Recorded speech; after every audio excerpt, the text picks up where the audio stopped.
بارك على محمد وعلى آل محمد كما باركت على إبراهيم وعلى آل إبراهيم إنك حميد مجيد۔ قابل احترام دوستو، بزرگوں، اللہ رب العزت کا انتہائی فضل و کرم اور احسان ہے کہ مولا کریم نے آج جمعے کے دن ہمیں اپنے گھر حاضری کی توفیق عطا فرمائی۔ اس کے لیے ہمیں اللہ رب العزت کا شکر جتنا بھی ادا کرنا ہو ہمیں ادا کرنا چاہیے، کیونکہ اللہ کے توفیق کے بغیر ممکن نہیں ہے کہ ہم اس کے گھر میں صف اول میں دوم میں اس کے گھر میں آ کے بیٹھ جائیں۔ ہمارا اپنا جو معاشرہ ہے، آپ کسی اور کے گھر میں اس کی اجازت کے بغیر جا سکتے ہیں؟ نہیں جا سکتے۔ تو اللہ کے گھر میں ان کی اجازت کے بغیر، اذن کے بغیر جانا ممکن؟ آپ تو یہاں ایسے ملک میں ہیں، لیکن ہمارے ہاں جمعے کے دن مسجدیں خالی ہوتی ہیں۔ آپ عمرے کے لیے تشریف لے جاتے ہیں، حج کے لیے ہزاروں کروڑ خرچ کرتے ہیں، پیسہ خرچ ہوتا ہے، لیکن آپ نے دیکھا ہے کہ حرم پاک کے سامنے دکانیں ہیں جس میں ہمارے مسلمان بھائی جن کی رزق اللہ نے وہاں متعین کی ہے، وہ دکان میں بیٹھے ہوتے ہیں، اذان ہوتی ہے تو ایک گدا لے کر وہ مسجد کے جانے کی بجائے سڑک پر ہی نماز پڑھتے ہیں، کھڑے ہوتے ہیں۔ انہیں اندر جانے کی توفیق نہیں ہوتی۔ ہزاروں لاکھوں میل سے آنے والوں کو اللہ توفیق دیتا ہے، اور گھر کے ساتھ والے کو اللہ توفیق نہیں دیتا۔ یہ اس ذات پاک کا کرم اور احسان ہے۔ مجھے ابھی بیٹھے بیٹھے خیال آیا، ایک جگہ میں نے پڑھا کہ پرانے دور کی بات ہے، نہ گھڑیال تھا، تو ایک چودھری، ایک سردار، ایک بڑا مالک، اس نے اپنے نوکر اور غلام کو کہا کہ ارلی میں نے کل سفر پہ جانا ہے، اور وہاں ہفتوں مہینوں کا سفر ہوتا تھا، تیاری رکھنا، سب تیار رہے۔ یہ ساری رات جاگتا رہا، جب اس کی آنکھ لگتی تو بیٹھ جاتا کہ کہیں دیر نہ ہو جائے۔ ارلی اس نے نماز سے اذان کے وقت مالک کو اٹھایا اور اس کو تیار کیا، گھوڑی تیار کی، مہینوں کا سفر تھا۔ جب نکلے شہر سے، اللہ کی صدا اذان کی آ چکی تھی، تو اس غلام نے اپنے مالک کو کہا لمبا سفر ہے، مالک اگر آپ اجازت دے تو فجر کی نماز میں مسجد میں پڑھ لوں تو پھر ہمارے سفر میں اللہ برکت دے گا۔ تو دونوں گھوڑی پہ مسجد کے قریب پہنچے، مالک کھڑا رہا باہر اور غلام اندر داخل ہوا، نماز میں شامل ہوا۔ امام نے سلام پھیر دی اور ہاتھ اٹھا کر انہوں نے دعا مانگنے لگا، یہ بھی رو رو کے دعا مانگ رہا تھا۔ امام نے دعا ختم کی، لیکن یہ غلام دعا مانگتا رہا۔ سارے لوگ مسجد سے نکلے، مالک باہر پریشان کہ سب لوگ نکل گئے، میرا غلام نظر نہیں آ رہا۔ اس نے گھوڑی ذرا آگے کر کے اسے آواز دی، یہ آواز سن کر چونک پڑا اور باہر بھاگنے لگا۔ بھاگتے بھاگتے اسے جب دیکھا تو ان کا مالک غصے سے لال پیلا تھا اور کہنے لگا کہ کمبخت، تجھے کس نے مسجد میں روک رکھا تھا؟ سب لوگ تو نکل چکے تھے۔ غلام نے کہا کہ جان کی امان پاؤ مالک، مجھے اس ذات نے اپنے گھر کے اندر روک رکھا تھا جس نے تجھے گھر کے باہر روک رکھا تھا۔ جو تمہیں اندر آنے نہیں دے رہا تھا وہ مجھے باہر جانے نہیں دے رہا۔ تو اس لیے آپ کی اور ہماری یہاں حاضری اللہ کی توفیق کے بغیر ممکن نہیں ہے۔ اللہ فرماتے ہیں کہ لئن شکرتم لأزیدنکم ولئن کفرتم فإن عذابی لشدید، کہ اگر میرا شکر ادا کرو گے تو اس توفیق میں اضافہ کروں گا، اور اگر آپ کفران نعمت کرو گے تو میرا عذاب شدید ہے۔ آج کون سا دن ہے؟ جمعے کا دن۔ آج ہم 60-70 سال سے جمعہ پڑھ رہا ہے، کوئی 40 سال سے پڑھ رہا ہے۔ ہمیں اپنے دین کے بارے میں معلومات حاصل کرنی چاہیے یا نہیں؟ ہم بال کی کال اتارتے ہیں، دنیا بھر میں کوئی بھی ہو، ہم کوئی چیز خریدتے ہیں تو دیکھتے ہیں اس میں اجزاء کون سے ہیں۔ ہم پانی لیتے ہیں تو اس میں بھی دیکھتے ہیں کہ اس میں پوٹاشیم ہے کتنا، اس میں فلان چیز، ہر چیز کو یہاں ایک ڈبہ میں نے دیکھا مٹر پہ لکھا ہوا تھا حلال، تو میں نے ایک ساتھی سے پوچھا کہ حرام مٹر بھی یہیں پیدا ہوتا ہے کہ نہیں؟ لیکن جہاں ہم بال کی خیال اتارتے ہیں وہاں دین کے بارے میں ہمارے لیے وقت۔ آج ہم کتنی رکعت پڑھیں گے جمعے کو؟ 2۔ کل ہم نے کتنی رکعت پڑھی تھی؟ 4۔ اور آنے والے کل سیٹرڈے کو کیا پڑھیں گے؟ سنڈے کو، منڈے کو، ٹیوزڈے کو۔ کیوں؟ اللہ کا حکم ہے، جان چھڑا لی۔ اللہ کا حکم کہہ کر ہم نے سب کچھ، آپ کا چھوٹا بچہ آپ کے ساتھ جمعہ پڑھنے آتا ہے، اور اگر وہ یہ کوئسچن کرے کہ ابو کل تو ہم نے 4 پڑھی تھی، آج ہم نے 2، بیٹے کو کہو کہ اللہ کا حکم ہے، وہ مطمئن ہوگا؟ آپ کا کولیگ ہے، کرسچن ہے، وہ کہتا ہے کہ بھائی میں تو تمہارے ساتھ آتا ہوں، اور وہ آپ سے پوچھتا ہے کہ بھائی آپ کا تو جمعے کے دن 2 رکعتیں پڑھتی ہے، کیوں پڑھو گے؟ اسے یہ کہو گے کہ اللہ کا حکم ہے، وہ مطمئن؟ اللہ کا تو بے شک حکم ہے، لیکن یاد رکھیے دوستو، اللہ کا کوئی حکم حکمت کے بغیر، آپ کا روزہ، آپ کا نماز، آپ کا حج، آپ کی زکوٰۃ، آپ کا صدقہ، آپ کا سب کچھ یہاں جمع ہونا ایک چھت کے نیچے، اس میں اللہ کی حکمت موجود۔ آج میں یہ بتانا چاہوں گا کہ ہم 2 رکعت کیوں پڑھتے ہیں۔ آپ ذرا دیکھیے کہ 365 دن ہوتے ہیں سال، کون سا دن ایسا ہے کہ جہاں پر آپ 2 رکعت بھی پڑھتے ہیں؟ آج ہم صرف 2 رکعت پڑھیں گے یا 7 اور بھی؟ خطبہ، جمعرات کو خطبہ تھا، ہفتے کو ہے، اتوار کو ہے۔ 365 دنوں میں کون سا دن ہے جب ہم 2 رکعت پڑھتے ہیں اور ساتھ خطبہ بھی سنتے ہیں؟ پڑھتے تو نہیں آپ، سنتے ہو؟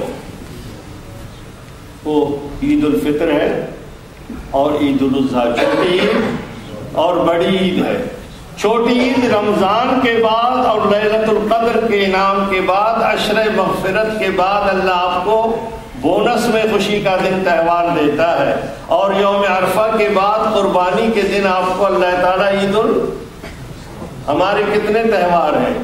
2 مسلمانوں کے تہوار ہیں، غلامان مصطفیٰ صلی اللہ علیہ وسلم کے، ایک عید الفطر ہے اور دوسرا عید الاضحیٰ ہے۔ کسی کا کرسمس ڈے ہے، کسی کا دیوالی ہے، کسی کا ہولی ہے، اور ہمارا سمجھئے۔ اس لیے اگر ہمارے ہالیڈیز جو سالانہ 2 بڑے بڑے تہوار ہیں اس میں 2 رکعت اور خطبہ ہے، تو اللہ بتانا چاہتا ہے کہ میرے محبوب محمد مصطفیٰ احمد مجتبیٰ صلی اللہ علیہ وسلم کے تہوار جو ہے وہ عید الفطر ہے، اس میں خطبہ اور 2 رکعت ہے، اور عید الاضحیٰ ہے، اس میں خطبہ اور 2 رکعت ہے۔ لیکن ہفتہ اور ویکلی بھی ہمارے ایک تہوار ہوتے ہیں۔ مسیحیت کا تہوار کون سا تھا؟ سنڈے، اتوار کا دن تھا، اور یہودیت کا کون سا تھا؟ ہفتے کا دن تھا، اور غلامان مصطفیٰ کا جمعے کا دن ہے۔ آپ کے سالانہ 2 تہوار میں بھی 2 رکعت اور خطبہ ہے، اور آپ کے ہفتوار تہوار میں بھی 2 رکعت اور، سمجھے نہیں سمجھے؟ یہ جو آپ ایکسپلین کریں گے، یہ جو آپ بتائیں گے اپنے کولیگ کو، اپنے بیٹے کو، تو وہ سمجھ جائے گا کہ آج کا دن ہمارے لیے بابرکت دن ہے، جس کا جمعے کی ایک صورت بھی قرآن پاک میں نازل ہوئی ہے۔ یہ ہمارے لیے بابرکت دن ہے۔ اس لیے میرے محترم، ہم اس مسجد میں آ کے بیٹھتے ہیں، اللہ گھر میں بھی موجود ہے، لیکن یہاں مسجد میں ہمیں کیوں بلاتا ہے؟ ہمیں اس لیے بلاتا ہے کہ تمہارا پیدا کرنے والا ذات ایک اللہ کی ہے، اور تم میں جو اونچ نیچ ہے، تم میں جو رنگ و نسل کی پہچان ہے، کوئی انگلش بولتا ہے، کوئی عربی بولتا ہے، کوئی افریقی زبان بولتا ہے، کوئی عبرانی بولتا ہے، کوئی نارویجن بولتا ہے، لباس مختلف ہے، میں نے پگڑی باندھی ہے۔ اللہ کہتا ہے نہیں، تم نے اس مسجد میں آ کر ان تمام چیزوں کو ختم کرنا ہے۔ غریب پہلے آئے گا، غلام پہلے آئے گا، چودھری مالک سردار بعد میں آئے گا۔ وہ پچھلے صف میں ہوگا یا اگلی؟ یہاں مساوات کا وہ۔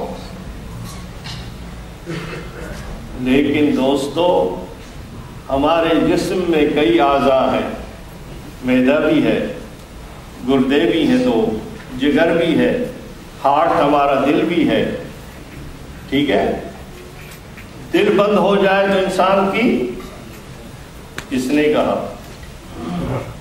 ڈاکٹر برنارڈ شاہ نے جب دل کا پہلا بائی پاس کیا تھا، اس کی فلم بھی آپ کو نظر آ رہی ہوگی کہیں، تو اس نے دل کو سٹاپ کیا نہیں کیا؟ جواب دیں، سٹاپ کیا تھا تو وہ مریض مرا؟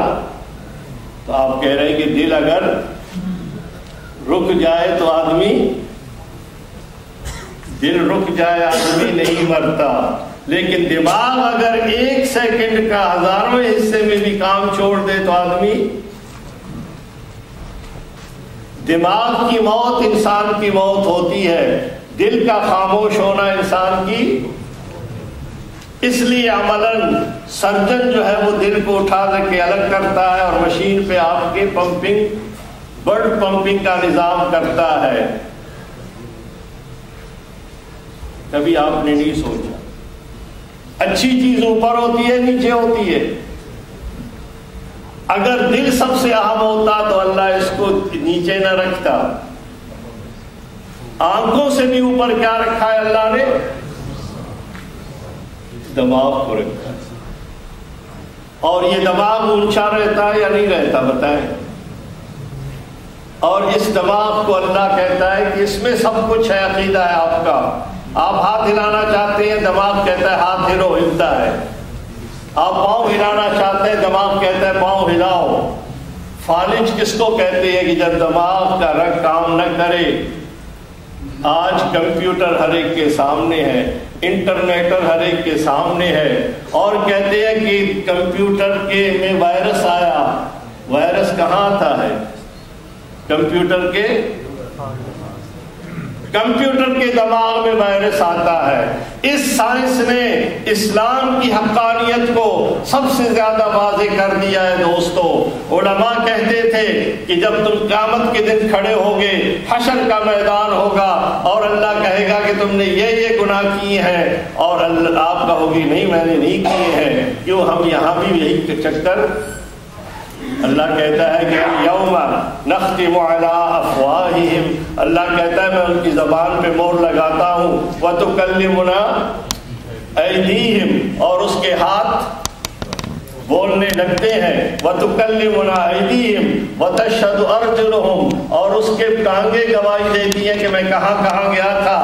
ہاتھ کہتا ہے میں نے کیا کچھ کیا تھا۔ پورا بایو ڈیٹا کون ذکر کرتا ہے؟ اسی انسان کا ہاتھ اور پاؤں۔ مولوی بیچارہ تک گیا، آپ کے سمجھ میں بات نہیں آتی تھی کہ انگلیاں کیسے بات کریں گی، ہاتھ کیسے بات کرے گا۔ ابھی میں ایئرپورٹ پر پہنچا ہوں ہیترو پر، تو وہاں پر ایک چھوٹا سا آلہ رکھا ہوا ہے، اور امیگریشن میں وہ کہتا ہے کہ اپنا یہ تھمب جو ہے اس پہ آپ جب تھمب رکھیں گے پورا بایو ڈیٹا آئے گا میرا۔ حافظ حسین احمد ہے، ڈیٹ آف برتھ ہے، پورا میرا سایہ کس پہ آئے گا؟ اس کمپیوٹر پہ آئے گا۔ اللہ کے بندو، اگر آج اس تھمب کو سامنے رکھ کر آپ کا کمپیوٹر آپ کا بایو ڈیٹا بتاتا ہے، تو اللہ کے ہاں وہ کمپیوٹر کیوں نہیں ہے کہ قیامت کے دن اللہ کہتا ہے ہاتھ و ہاتھ خود بولنے۔ سمجھ رہے بات؟ دماغ کیا ہے؟ کمپیوٹر ہے، اور سب سے اعلیٰ ترین انسان کے جسم میں چیز کیا ہے؟ دماغ ہے۔ اور جب دماغ فیل ہو جائے، دل کام کرے، انسان رہتا ہے۔ لیکن اللہ کہتا ہے اس دماغ کو تم نے کہاں جھکانا ہے؟ در در پہ نہیں جھکانا ہے۔ ان المساجد للہ، اس دماغ کو تم نے کہاں جھکانا ہے؟ مسجد اللہ کے لیے ہیں۔ تمہیں یہاں اس لیے بلایا جاتا ہے کہ اس کے گھر میں آ کر اس کے در پر اپنے دماغ کو جھکاؤ، اور جو دماغ اللہ کے سامنے جھک جاتا ہے زندگی بھر اس میں کبھی بدعت کا وائرس، شرک کا وائرس نہیں آتا۔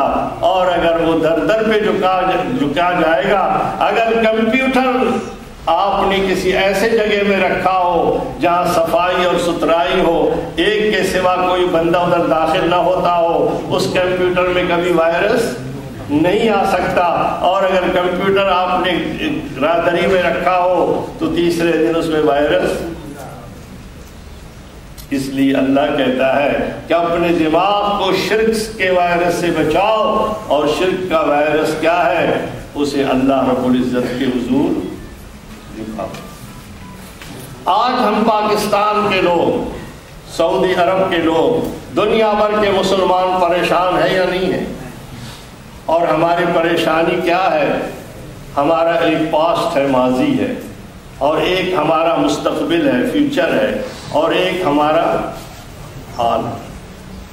میرا بچہ، آپ کا بچہ جب ماضی کو، پاسٹ کو دیکھتا ہے تو وہ جانتا ہے کہ 313 آدمی تھے اور ہزاروں پر غالب تھے، وہ حیران ہوتا ہے جب ہم 313 تھے، ہزاروں پر غالب آتے تھے۔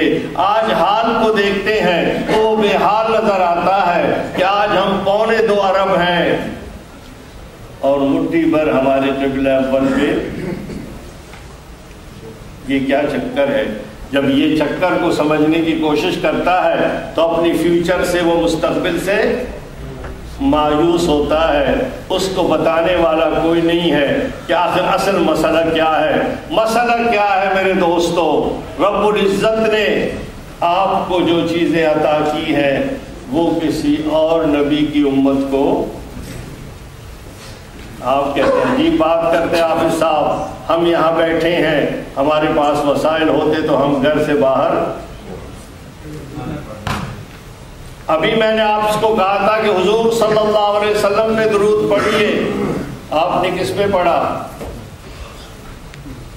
حضور پہ بھی پڑھا اور ساتھ آل ابراہیم پر بھی پڑھا۔ ابراہیم پر، ابراہیم کا میں نے نام نہیں لیا، لیکن جمعے کی طرح ہم زندگی بھر نہیں سوچتے ہیں کہ ہم حضرت محمد مصطفیٰ صلی اللہ علیہ وسلم پہ درود کے ساتھ میرے دوستوں حضرت ابراہیم پر درود پڑھتے ہیں۔ حضرت آدم ہمارا جد امجد ہے، اس پہ درود نہیں پڑھتے، حضرت عیسیٰ پہ نہیں پڑھتے، حضرت موسیٰ پہ نہیں پڑھتے، 1,24,000 انبیاء پہ ہم کیوں درود؟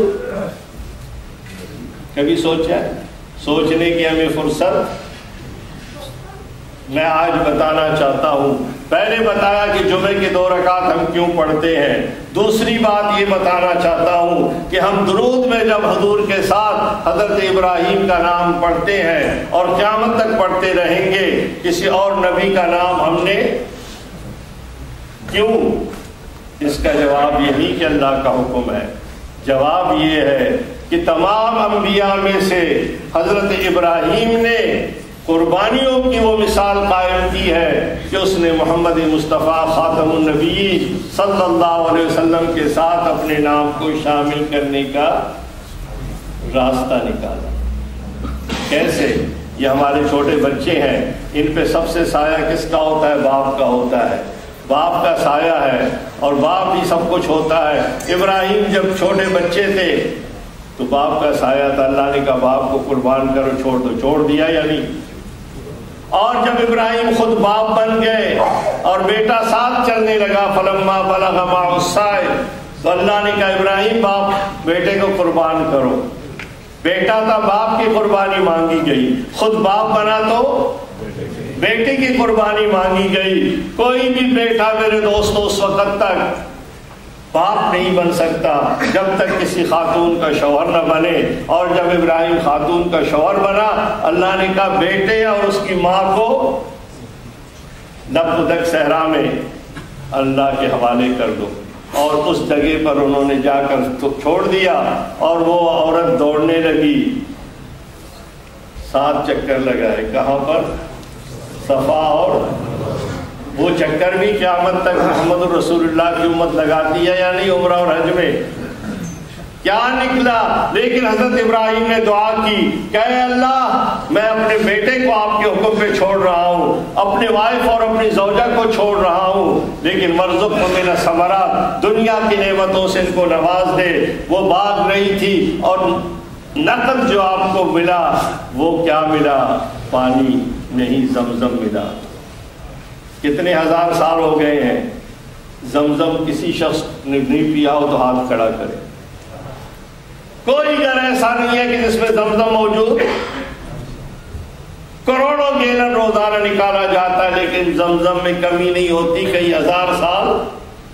کوئی دنیا میں ایسا چشمہ اور ٹیوب ویل نہیں ہے کہ وہ ہزاروں سال چلے اور اس میں کمی۔ حضرت ابراہیم نے کہا تھا کہ وارزقہم من الثمرات، اللہ ان کو نعمتوں سے نواز دے۔ ایک نعمت ہمارا زمزم تھا جو ہزاروں سال ختم نہیں ہو رہا ہے اور قیامت تک ختم نہیں ہوگا۔ دوسرا نعمت ہمارا تیل ہے، پٹرول ہے۔ تیسرا نعمت سونا ہے، چوتھا نعمت چاندی ہے، پانچواں نعمت تانبا ہے، چھٹا نعمت کوئلہ ہے، ساتواں نعمت گیس ہے، آٹھواں نعمت ماربل ہے اور یورینیم ہے، کرومائٹ ہے، بیرامائٹ ہے اور زرخیز زمینیں ہیں، باغات ہیں۔ یہ کن علاقوں میں ہے؟ جہاں پر علماء مصطفیٰ صلی اللہ علیہ وسلم رہتے ہیں۔ یہ حضرت ابراہیم کی دعا کی برکت ہے۔ زمزم اگر ختم نہیں ہوا تو تیل کیوں ختم ہو رہا ہے؟ گیس کی لوڈ شیڈنگ کیوں ہے؟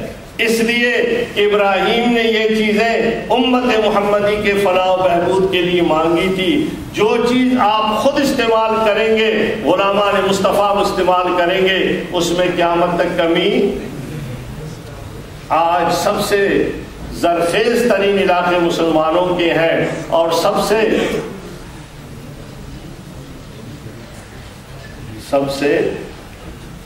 بے حال طبقہ مسلمانوں کا ہے۔ ہمیں کہا جاتا ہے، دنیا کی میڈیا، سوشل میڈیا کہتا ہے کہ آپ کے پاس کچھ نہیں ہے۔ یہ سب سے بڑا جھوٹ ہے۔ میرا ایک بہت بڑا ادارہ مدرسہ ہے اور اس میں درخت لگے ہوئے شاہتوت کے، طلباء جب جاتے ہیں تو پتھر اٹھا کر اس کو،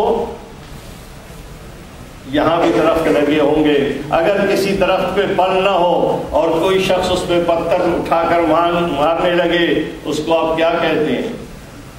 پاگل کہتے ہیں۔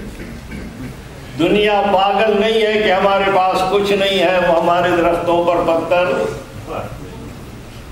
سمجھئے؟ اصل دنیا کا مسئلہ یہ ہے جو آج میں آپ کے ذہن میں ڈالنا چاہتا ہوں کہ ہماری بے تباہی اور بربادی ہماری غربت کی وجہ سے نہیں ہے، ہمارے مسائل کا مسئلہ ہمارے مسائل کی وجہ سے ہے۔ اور اللہ رب العزت نے انسانیت کے لیے وسائل پیدا کیے ہیں اور مسلمان ہر انسان کے لیے یہ وسائل کو مختص کرنا چاہتا ہے کہ میرے نبی نے کہا ہے کہ تمہارا ایمان اس وقت تک مکمل نہیں ہے کہ آپ حضور پہ بھی ایمان لائے، حضرت عیسیٰ پہ بھی ایمان لائے، حضرت موسیٰ پہ بھی ایمان لائے، حضرت ابراہیم پہ بھی ایمان لائے، اس پہ بھی درود پڑھے۔ اگر کوئی حضرت عیسیٰ پہ ایمان نہیں لاتا وہ مسلمان، جو کسی نبی پہ ایمان نہ لائے، حضرت عیسیٰ پہ مسلمان نہیں ہے۔ تو اگر ہم اس پہ ایمان لاتے ہیں تو اس کی امت کی فلاح بہبود ہمارے لیے فرض۔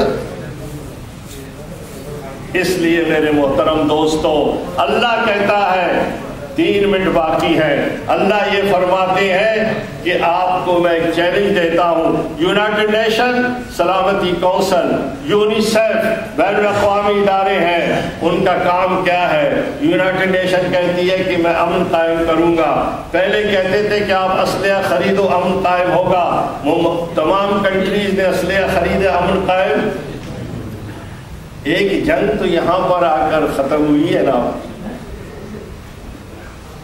یہاں پر آ کر ناروے میں ایک جنگ ختم ہوئی تھی، امن قائم نہیں ہوا، پھر کہا کہ اسلحہ ضائع کرو امن ہوگا، اسلحہ ضائع کیا امن، اب کہتے دوبارہ امن قائم کرو۔ یونیسیف کہتا ہے کہ میں انسانیت کے پیٹ کو پالنے لگتا ہوں، لیکن صومالیہ میں جائیں، ایتھوپیا میں جائیں، سسک رہی ہے انسانیت، ان کو ایک وقت کا کھانا بھی۔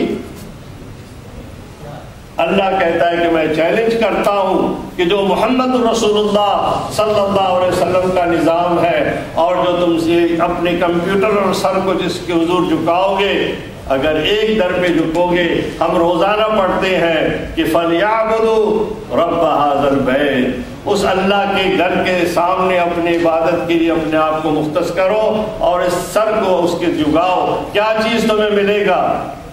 الذی اطعمہم من جوع، اللہ تعالیٰ تمہارے پیٹ کو، اللہ تعالیٰ آپ کی رزق کو آپ کے قدموں میں ڈالے گا۔ آج ہم رزق کے لیے باہر نکلے ہوئے ہیں، اگر ہم اللہ کے حضور سر جھکائیں گے، میں قسم کھا کے کہتا ہوں ممبر رسول پر کہ پھر رزق آپ کے قدموں میں خود وَآمَنَهُ مِنْ خَوْفٍ، اور تمہارا سلامتی کونسل دنیا میں امن قائم نہیں کر سکتا۔ اگر امن قائم کرنا ہے تو حضور اکرم صلی اللہ علیہ وسلم کے کہے ہوئے طریقے کے مطابق اپنے سر کو حضور جھکاؤ۔ دو اللہ رب العزت نے چیلنج دیے ہیں، جب تک انسانیت اپنا سر نہیں جھکائے گی۔ آج انسانیت سسک رہی ہے، تڑپ رہی ہے۔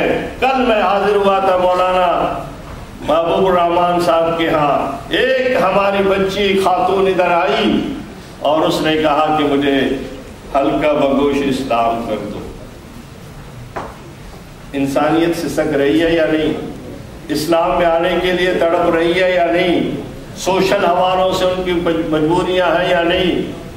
ہر حوالے سے پریشان ہے، اور وہ محمد رسول اللہ صلی اللہ علیہ وسلم کے سایہ اور امبریلا تلے آنے کے لیے تیار ہے۔ صرف ایک بات رکاوٹ ہے کہ اگر ہم عملی طور پر اپنے آپ کو محمد رسول اللہ کا غلام ثابت کریں تو پورے انسانیت کو حضور صلی اللہ علیہ وسلم کی غلامی میں آنے میں کوئی دقت بھی اللہ تعالیٰ مجھے اور آپ کو عمل کی توفیق عطا فرمائے۔ دوستوں کا اصرار ہے سیاسی طور پر، باقی جو باتیں ہوں گی انشاءاللہ ایک نشست رکھی گئی ہے، اس کے بارے میں انشاءاللہ آپ حضرات جو بھی سوالات کریں گے، دیگر اپنے ملک کے حوالے سے انشاءاللہ وہ تمام معاملات کی گفتگو کروں گا۔ وآخر دعوانا الحمدللہ رب العالمین۔